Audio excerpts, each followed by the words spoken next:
Episode 1 of Beyond the Bar begins with an introduction to Yullim Law Firm. Ko Sung-chul is the managing partner at the firm, while Yun-soo is the head of financial law. We also have Jung Ji-eun, who's the head of antitrust law, and Hong Do-yoon, the head of corporate law. Finally, there's Yoon Seok-hoon, the head of litigation. These guys are viewed as the pillars for the business and oversee their respective departments with a keen eye for detail. It's a big day at the firm though, as a group of entry-level candidates vie for a place in the firm. Unfortunately, Kang Hyo-min doesn't make a great first impression. She's one of the recruits and she shows up late for the group interview. Her shoes are scuffed, she's got a stain on her shirt and she's flustered from the very beginning. Unfortunately, time is money when it comes to these cutthroat lawyers and she's kicked out before it even begins, with Seok-hoon leading the charge in booting her out the door. However, Hyo-min is no joke. She's actually won the 12th National Law School mock trials, and as we find out later on in the episode, her parents are also big players in the law scene.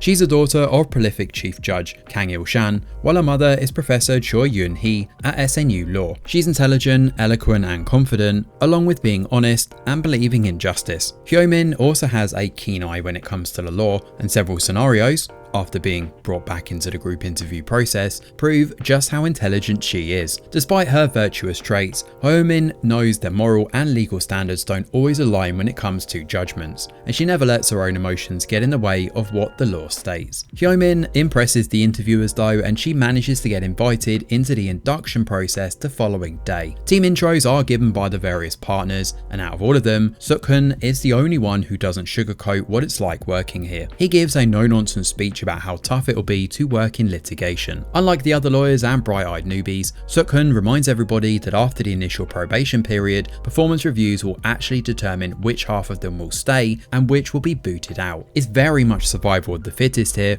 and while everyone bemoans their chances and worries about their future, avoiding litigation like the plague, Hyo-min is the only one who decides to take up the challenge. Seok-hoon is not happy. The partner doesn't trust her, and given she was 2 minutes late to the group interview process, he immediately sees her as a liability. Now, Seok-hoon isn't the only one in charge of litigation.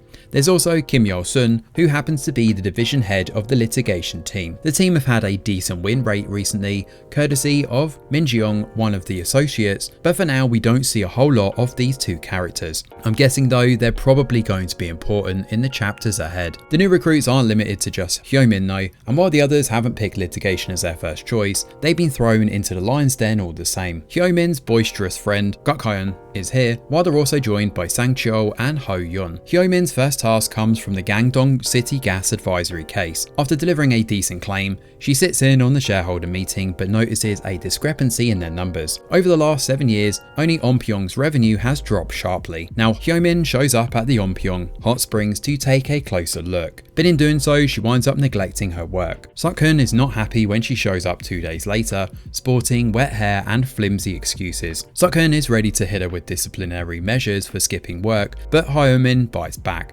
explaining what she's actually been up to. She points out that she's been working off-site. Now, Hyo-min reveals that the bathhouses are the biggest consumers of gas, and Onpyeong has been open for over 30 years. So why have they suddenly dropped in revenue? Well, given they're open 24 hours a day, she deduces that the usage amounts have been manipulated. Some of the gas has been stolen, which amounts to 2,486,839 cubic meters to be precise. Hyo-min has the documents to back up her theory too, and the court case looks set to be settled in the region of 3.8 billion won. This puts Hyo-min in a very favourable light, and she even makes her mark at the courthouse too, while Seok-hoon watches on. Despite getting the right outcome, Seok-hoon is quick to remind her that this doesn't excuse her absences, and Hyo-min will need to tighten up her act if she wants to stay in litigation, which is where episode 1 comes to an end.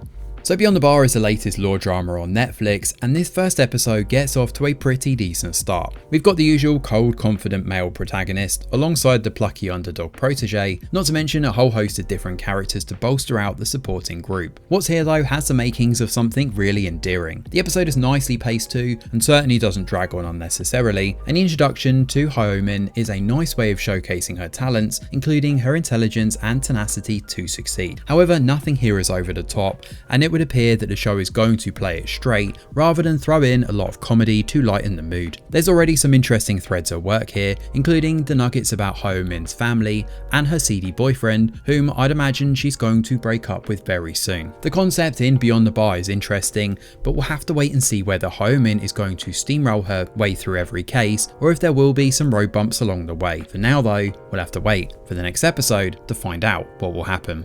Thanks for watching, and do let us know your thoughts in the comments below. Smash a like or subscribe to the channel, your support is very much appreciated.